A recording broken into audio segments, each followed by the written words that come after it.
24 ही हुए भाई, यहाँ भी वहाँ भी उधर भी इधर भी, ये क्या मामला हुआ? इसका जवाब तो कुछ बन नहीं पा रहा। एक ही बात है, अगर ये 25 होते ना, सवाल करने वाला ने फिर भी ये करना था, साहब ये 25 क्यों हुए, 24 क्यों नहीं हुए? और अगर ये 23 होते, सवाल फिर भी यही होना था, साहब ये 23 क्यों हुए, ये 24 क्यों नहीं हो गए, ये 22 क्यों नहीं हुए? कहीं तो ठहरना पड़ेगा। इसको हम कहते हैं पठित। ये ऐसा ही पढ़ने में आता, ये ऐसा ही लिखा हुआ है। अभी हम इतने बड़े ज्ञानी नहीं हुए जो हम उन धर्म शास्त्रों में संशोधन कर सके कि नहीं भाई ये 25 यूं हो सकते हैं और 23 ऐसे हो सकते हैं। हम इतने ज्ञानी नहीं हुए, बस ऐसा पाठ है, यही पढ़ा जाता है, यही धर्म शास्त्रों में आया है। 24 बताए, हम 24 मानते हैं, ये ऐसा ही है, ऐसा कहा जाता है। ऋषभदेव भगवान पहाले तीर्थंकर। अब बात यह है, ऋषभदेव भगवान अवतार नहीं थे। अच्छी तरह समझ लो इस बात को, वो कोई अवतार नहीं थे, वो पैगंबर भी नहीं थे, कहीं के भेजे हुए नहीं थे। एक बात बता दूं आपको अपनी गलतियों की।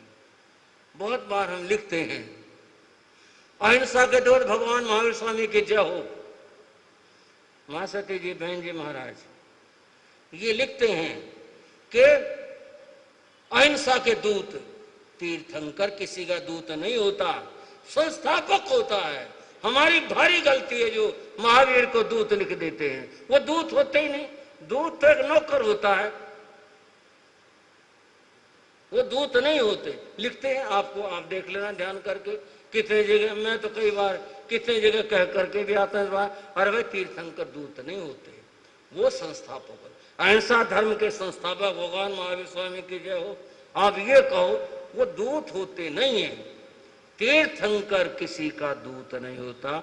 आप कहोगे तो फिर अहिंसा के दूत तो हो सकते हैं, नहीं नहीं, अहिंसा के संस्थापक होते हैं, वो दूत नहीं होते किसी के। तीर्थंकर किसी का दूत नहीं होता, तीर्थंकर स्वयं ज्ञानी होते हैं, स्वयं बुद्ध होते हैं। तीर्थंकर संस्थापना करते हैं, अहिंसा की धर्मों की स्थापना करते हैं, वो दूत नहीं हुआ करते हैं। भगवान ऋषभदेव की चर्चा हम शुरू करने जा रहे हैं और 2 पंक्तियां थोड़ी सी मिलकर बोलेंगे, आप भी मेरा साथ देंगे। ऋषभदेव भगवान ने तुमको लाखों प्रणाम, मैं तुमको ऋषभदेव भगवान तुमको लाखों प्रणाम, मैं तुमको जिन शासन के शान तुमको लाखों प्रणाम, मैं तुमको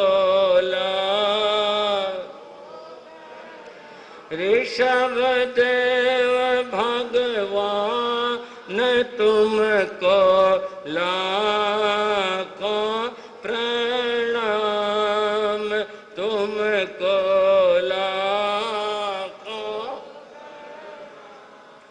आपके मन के प्रश्नों की बात करता हूं। आप कहेंगे वो दूत नहीं होते किसी के, भेजे नहीं होते, तो भगवान तो होते हैं। भगवान भी नहीं होते, भगवान यहां कर बनते हैं। बंधुओं, अब विशुद्ध रूप से जैन मान्यताओं की बात कर रहा हूं।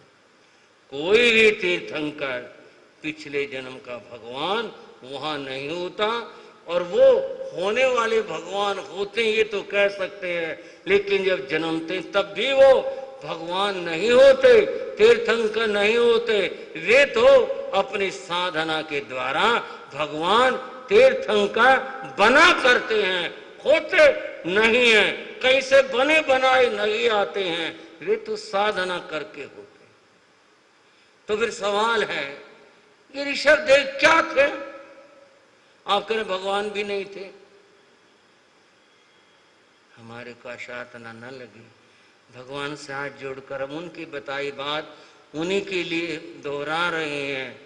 ये संसार की सामान्य आत्मा होती है, जैसे कि हम हैं, आप हैं, सब हैं, आत्माएं हैं, सामान्य आत्माएं हैं। ये भी कभी सामान्य आत्मा थी। ऐसे ही जैसे क्या कहें, ऐसे ही जैसे हम जन्म मरण करते हुए आ रहे हैं ना, पता नहीं कहां से आ रहे हैं, अनंत काल हो गया, कितना समय हो गया, कोई सीमा नहीं है। आ रहे हैं, ऐसे आ रहे हैं, यूं ही आ रहे हैं। ये आत्मा भी, तीर्थंकरों की आत्माएं भी इसी तरह से संसार में भ्रमण करते हुए यूं ही, फिर कहना मुश्किल हो जाता है, यूं लगता है कि भाई भगवान की बात बता रहे हैं, कैसे बताएं। संसार में जैसे और आत्माएं हैं, ऐसी ये भी आत्माएं ऐसे ही थे। इन्होंने साधना के धर्म का पथ पकड़ा, स्वीकारा, साधना करते करते ये एक दिन आया जब तीर्थंकर बन गए। भगवान महावीर को तीर्थंकर बनने में 27 जन्म लगे। कितने? ऋषभ देव भगवान को तीर्थंकर बनने में 13 जन्म लगे। 13 जन्म पीछे साधना करते आ रहे थे, कैसे, तब यहां आकर 13वें जन्म के अंदर ये तीर्थंकर बने। उससे पहले जैसे और आत्माएं थी, इसी तरह से ये थी। इस बात के थोड़े प्रमाण भी हैं। और क्या है? भगवती सूत्र के अंदर आया, बंधुओं से सब जीवे माइतय पियतय भाइतय भैणितय हंता गोविमा ऐसे अथवा अनंत खुत्तो। गौतम, यह जो आत्मा है अनंत काल से संसार में भ्रमण कर रही है। बंधुओं, फैसले की बात है और समझ लेने की बात है। यह भगवान क्या बता रहे हैं? यह आत्मा से जीवे, यह आत्मा अनंत काल से, इसका कभी निर्माण नहीं हुआ, किसी ने इसे बनाया नहीं, कभी इसका नाश भी नहीं होगा। और फिर बस ये अनंत काल से जन्म मरण करती आ रही है, कभी यहाँ, कभी वहां, कभी वहां, कभी वहां। अब भगवती सूत्र की बात कर रहा था, से सब जीवे इस आत्मा का ऐसा तो कोई स्थान नहीं है, सुन लो और समझ लो, जहां इसका जन्म ना हुआ हो और जहां इसकी मृत्यु ना हुई। आप कहोगे जब गांव बसे ही नहीं थे फिर क्या हुआ होगा? आप कैसे कह रहे हो ऐसा कोई स्थान नहीं है? वो जगह तो थी, वो स्थान तो था, वो परमाणु तो थे। ऐसा कोई परमाणु, ऐसी कोई जगह, ऐसा कोई स्थान नहीं है कि जहां इस आत्मा का जन्म न हुआ हो और इसकी मृत्यु न हुई हो। संसार में अनंत जीव हैं। कितने भाइयों? अनंत जीव है संसार के अंदर। ऐसा कोई जीव नहीं है जिसके साथ हमारी आत्मा का संबंध और संपर्क न हुआ। किन किन रूपों में? माइतय, कभी हम मां बने हैं तो कभी कोई हमारी मां बना है, कभी हम किसी के पिता बने हैं, कोई हमारा पिता बना है, कोई हमारा भाई बना है, हम किसी के बने हैं, कोई बहन बनी है, किसी के हम बने हैं। और एक नाता तो नहीं, जितने संसार में नाते हैं वो सारे के सारे प्रत्येक जीव के साथ में हमारे रहे हैं, हमने भोगे हैं, हमने महसूस किए हैं। ऐसा कोई जीव नहीं है कि जहां पर ऐसा न हुआ हो। अंतिम बात सुन ले, अनंत कुत्तो, एक दो बार नहीं, अनंत बार। अब तो कुछ राय नहीं बताना। सबके साथ में, सबके साथ में, एक बार नहीं, अनंत को तो अनंत बार ऐसे संबंध हो गए, इस तरह हो गया। महाभारत का एक प्रसंग, महाभारत में एक दिन आया था कि जब अर्जुन और कर्ण के बीच युद्ध हुआ। अर्जुन की वीरता जगत विख्यात थी, कर्ण की वीरता भी जगत विख्यात थी। उस युद्ध को देखने के लिए महाभारत के अनुसार देवता भी आए थे। आज क्या होगा? युद्ध हुआ, जो हुआ वो भी आपको पता है। कोई कहता छल से युद्ध जीता गया, जैसे भी हुआ, हुआ यह है कि एक बाण लगा था कर्ण को और वो युद्ध भूमि में गिर पड़ा था। तब कृष्ण ने कहा, अर्जुन,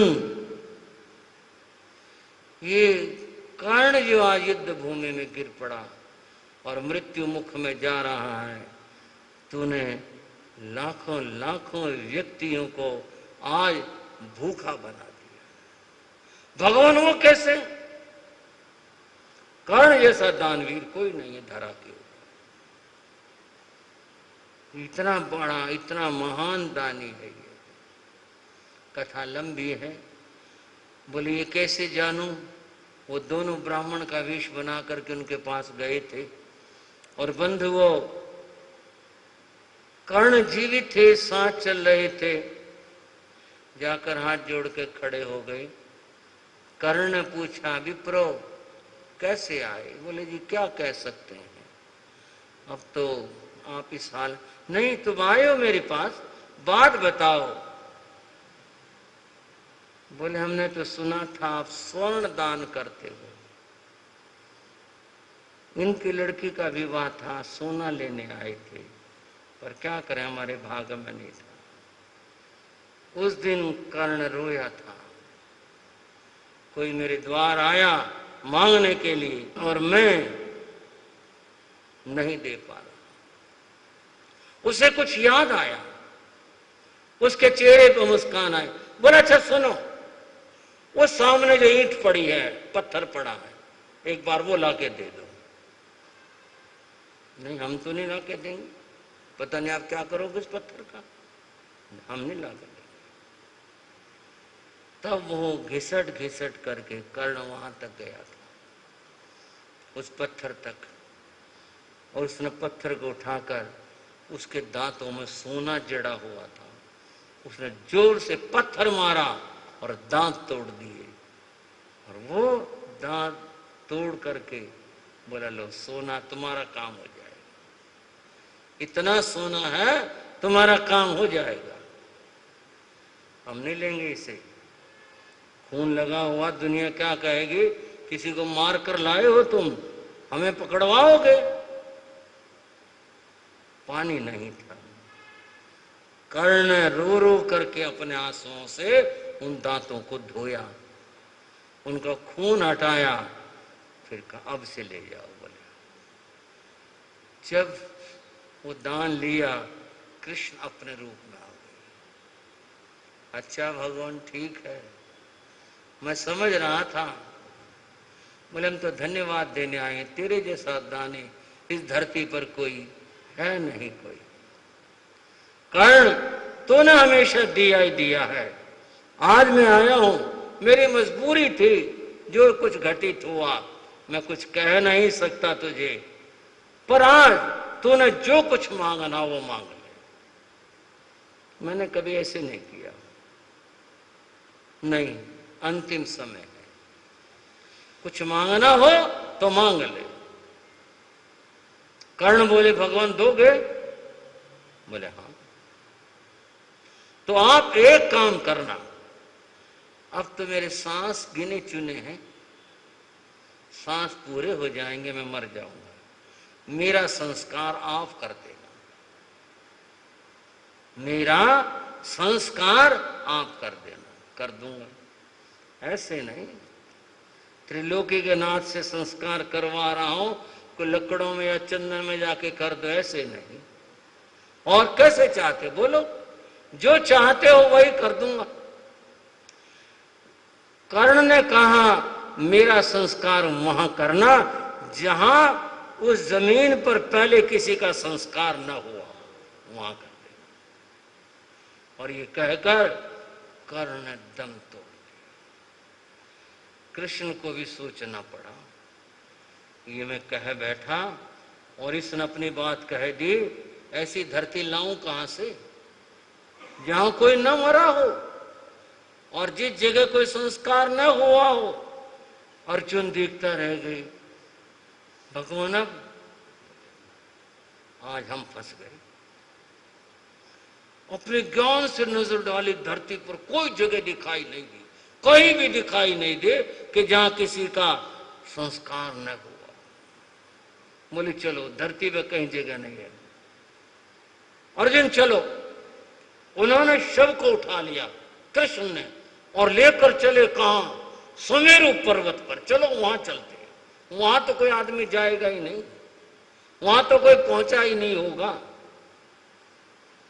संतोष था मन में, चलो ठीक आ गए। एक बड़ी साफ सुंदर सी शिला थी, देख करके शव रख दिया और कहा अर्जुन जाओ लकड़ लाओ। लकड़ लाए गए और रख दिए। अग्नि की बात थी। एक ठहराओ। कौन है? कहां से आई आवाज? उस शिला से आवाज आ रही थी, तुम्हारा व्रत भंग हो जाएगा अगर यहां संस्कार कर दिया। मेरे स्थान के ऊपर, मेरी जगह, मेरे सीने के ऊपर पता नहीं कितने कर्णों का आज तक संस्कार हो चुका है, आप इसकी बात कर रहे हो? यहां भी ये बात है, इससे पहले संस्कार हो चुके हैं। और किसके? कर्ण नाम के आदमियों के। फिर तो कोई जगह नहीं धरती पर जहां ये संस्कार हो सके।